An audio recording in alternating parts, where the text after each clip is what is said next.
Assalamualaikum warahmatullahi wabarakatuh.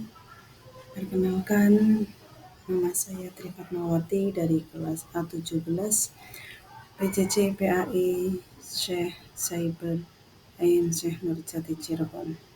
Dalam kesempatan kali ini, saya akan memenuhi tugas mata literasi digital kitab kuning, yaitu membaca kitab Hidayatul Bidayah.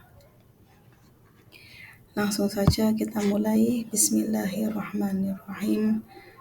Al-qismu tsani al-qawlu fi ijtinabil ma'asi. I'lam anna ad-dina syatrani ahaduhuma tarkul ma'asi wal akhiru fi'lut ta'ati wa tarkul manahi huwa asyaddu.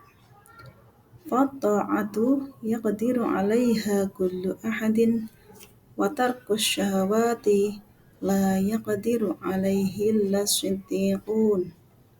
Walidzalika qala Rasulullah sallallahu alaihi wasallam al-muhajiru man hajaras su' wal mujahidu man jahada hawah.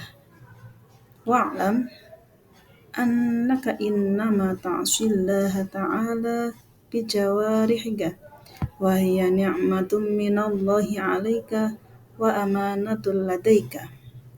Fasti'anatuka bi ni'matillahi ta'ala 'ala ma'siyatihi ghayatul kufran wa khiyanatuka fi amanati auda'aka Allahu ghayatut tuhyan. Fa inna a'du'aka ro'ayaka fandur kaifa tar'aha wa kulluhum ra'in wa kulluhum mas'ulun mar ra'iyatihi. Wa'lam anna jami'a a'du'ika satashhadu 'alaika fi 'arasatil qiyamati bilisanin daliq yafdahuka Allah ta'ala 'ala mala'u minal khala'iq. Qala Allah ta'ala yawma tashhadu 'alaihim alsinatuhum wa aydihim wa arjuluhum bima kanu ya'malun. Wa qala ta'ala al-yawma nakhtimu 'ala afwahihim wa tukallimuna aydihim wa tashhadu arjuluhum bima kanu yaksibun. Wahfad jami'a badanika wa khususan a'du'aka sab'atan. Fa inna jahannama laha sab'atu abwab likulli babin minhum juz'un maqsum wa la yata'ayyuna litilkal abwabi illa man 'asallahu ta'ala bihadih al-a'du wa hiya 'ainun wal udunun wal lisanu wal batnu wal farju wal bad wal yadu war rajulu.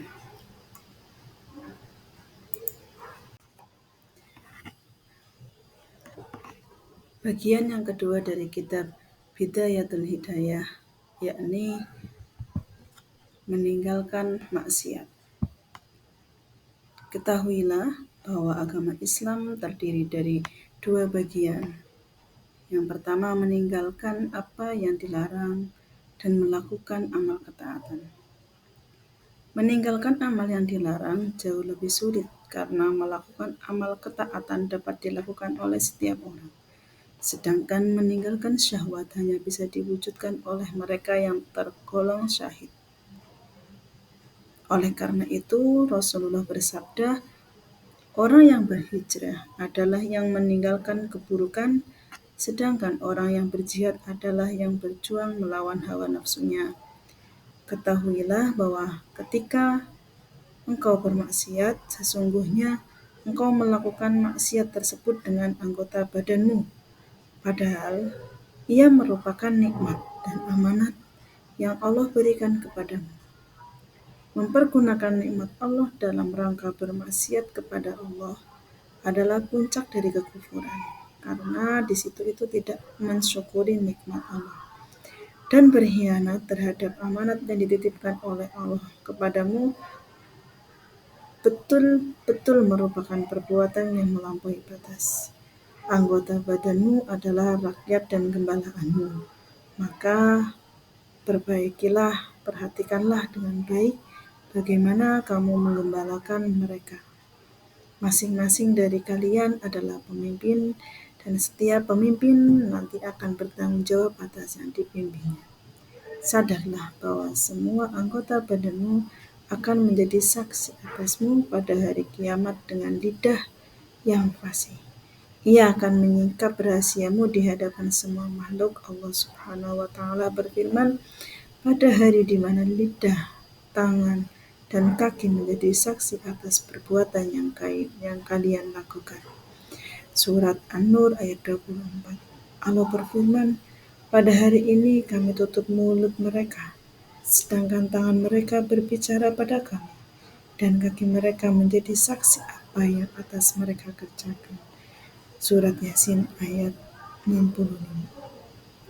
Maka dari itu, peliharalah semua anggota badan kita dari segala maksiat, khususnya 7 anggota badan, karena neraka jahanam memiliki 7 pintu. Masing-masing mereka mempunyai bagian tersendiri yang masuk ke dalam pintu-pintu mereka, pintu-pintu bagi neraka. Itu adalah mereka yang bermaksiat kepada Allah dengan tunjuk anggota badan tersebut, yaitu 1 mata, telinga, perut, kemaluan, tangan, dan kaki. Adabul ainu ammal ainu fa innama khuliqat laka litahdiya biha fid dhulumat wa tasta'ina biha fil hajati wa tanzuru biha ila ajaibi malakutil ardi was samawati wa ta'tabiru bima fiha minal ayat wahfadha an salasatin an tanzuru biha ila ghairi mahram wa ila surati malihah li syahwati nafsin aw tanzuru biha ila muslimin bi'ainil ihtiqar aw tattali'a biha ila ghaibi muslim.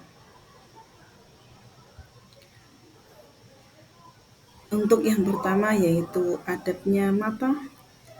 Mata ini diciptakan agar bisa memberi petunjuk padamu di waktu gelap, agar bisa kita pergunakan pada saat yang diperlukan, agar melalui mata ini kita bisa melihat semua keajaiban yang ada di langit dan ada yang di bumi, dan agar kita bisa mengambil pelajaran dari tanda-tanda kekuasaan Allah.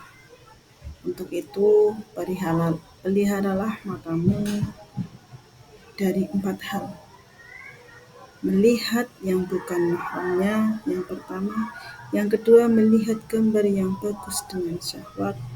Yang ketiga, melihat seorang muslim dengan pandangan meremehkan, serta melihat aib seorang muslim. Kemudian untuk yang selanjutnya, adabul udunu wa ammal udunu wahfad ha man an tuzhiya biha ilal bid'at awil ghibati awil fuhshi awil haudi fil batil aw dzikri masawi'in nas fa innama khuliqat laka litasma'a biha kalamallahi ta'ala wa sunnata rasulillahi sallallahu alaihi wasallam wa hikmata awliyaih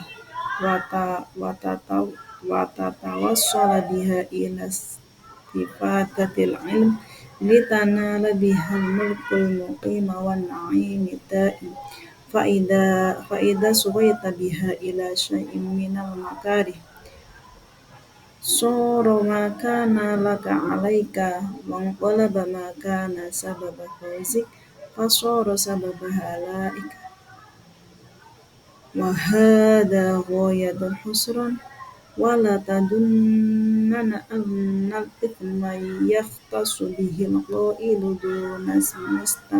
dunal mustami' fa fil khabari innal mustami'a syarikul qail wa huwa ahadul muhtabain.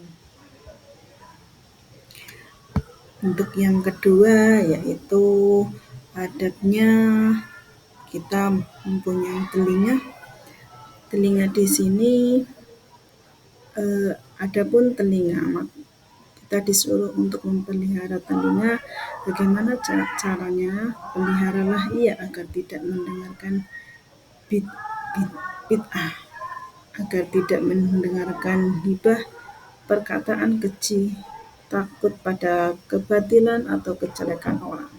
Telinga tersebut diciptakan untukmu agar engkau bisa mendengarkan kalam Allah Subhanahu wa Ta'ala, sunnah Rasulullah SAW, dan kata hikmah para wali, serta agar engkau bisa mempergunakannya untuk bisa menggapai surga yang penuh kenikmatan kekal abadi di sisi Tuhan penguasa alam semesta. Jika engkau mempergunakan telinga tersebut pada sesuatu yang dibenci, ia akan menjadi beban atau musuh bagimu. Begitu pula ia akan berbalik arah dari yang seharusnya bisa mengantarmu menuju kesuksesan, menjadi mengantarmu menuju kehancuran. Ini benar-benar merupakan kerugian. Jangan engkau mengira bahwa dosanya hanya dibebankan kepada si pembicara, sedangkan si pendengar terbebas dari dosa. Karena dalam riwayat disebutkan, pendengar adalah sekutu bagi yang berbicara. Ia adalah salah satu pihak dari dua orang yang sedang tergoda atau terpancing. Adabul lisan. Untuk yang ketiga yaitu adabul lisan. Wa amman lisanu fa innama khuliqa laka lituktsira bihi dzikrullahi ta'ala wa tilawati kitabih wa tursyida bihi khalqallahi ta'ala ila tariqih wa tudhiru bihi ma fi dhamirika min hajati dinika wa dunyaka. Fa idza sta'maltahu li ghairi ma khuliqa laka faqad kafarta bi ni'matillah wa huwa aghlabu a'dha'ika 'alaika wa 'ala sa'iril khalqi wa la yakubbun nasa finnari 'ala manahirihim illa hasaidu alsinatihim fastadhhir 'alaihi bi ghayati quwwatika hatta la yakubaka fi qa'ri jahannam. Fa fil hadis innar rajula la yatakallamu bil kalimah wa yahwi biha fi jahannam sab'ina kharifan wa qutila syadidun fil ma'rakah faqala qail hani'an lahul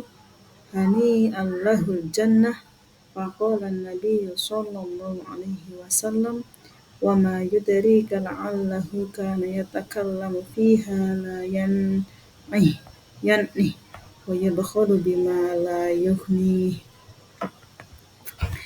Untuk yang ketiga yaitu adabnya kita mempunyai lisan. Bagaimana kita mempergunakan lisan kita yang telah dikaruniakan oleh Allah Subhanahu wa Ta'ala. Adapun lisan atau mulut, ia diciptakan agar kita banyak berzikir kepada Allah Subhanahu wa Ta'ala dengan membaca kitab sucinya, memberi petunjuk kepada makhluk Allah lainnya, serta mengungkapkan kebutuhan agama dan duniamu yang tersimpan dalam hati. Apabila engkau mempergunakannya bukan pada tujuan yang telah digariskan, berarti engkau telah kufur kepada nikmat Allah Subhanahu wa Ta'ala. Lidah merupakan anggota badanmu yang paling dominan. Tidaklah manusia diceburkan ke dalam api neraka, melainkan sebagai akibat dari apa yang dilakukan oleh lidah yang kita miliki. Maka peliharalah lidah ini dengan semua kekuatan yang kita miliki agar kita semua tidak terjerumus ke dalam dasar neraka. Sebuah riwayat menyebutkan Sesungguhnya seseorang berbicara dengan satu kata yang dengannya ia ingin membuat teman-temanmu tertawa, maka karena itu ia jatuh ke dasar neraka selama 70 musim. Dalam riwayat lain disebutkan bahwa ada seorang syahid yang terbunuh di dalam peperangan pada masa Rasulullah. Lalu seseorang berkata, "Selamat baginya yang telah memperoleh surga." Tapi Rasulullah SAW kemudian bersabda, "Bagaimana engkau tahu? Barangkali ia pernah mengatakan sesuatu yang tak berguna dan bakhil terhadap sesuatu yang takkan pernah mencukupinya." Maka dari itu, marilah kita bersama-sama kita menjaga apa yang kita miliki, menjaga mulut kita, menjaga tangan kita, menjaga ketelingan kita, agar semua yang telah dikaruniakan oleh Allah Subhanahu wa Ta'ala kepada kita bisa kita gunakan dengan sebaik-baiknya, agar kita tidak terjerumus ke dalam jurang neraka. Terima kasih, demikian penjelasan dari kami. Mohon maaf kepada Bapak dosen, mungkin hanya sebatas itu yang dapat saya kerjakan. Kami dalam masih tahap belajar. Mohon masukannya, mohon bimbingannya. Saya yakin bahwa semua masih banyak kekurangan. Saya mohon maaf yang setulus-tulusnya. Terima kasih atas perhatiannya. Matur suwun, syukron. Saya akhiri. Wassalamualaikum warahmatullahi wabarakatuh.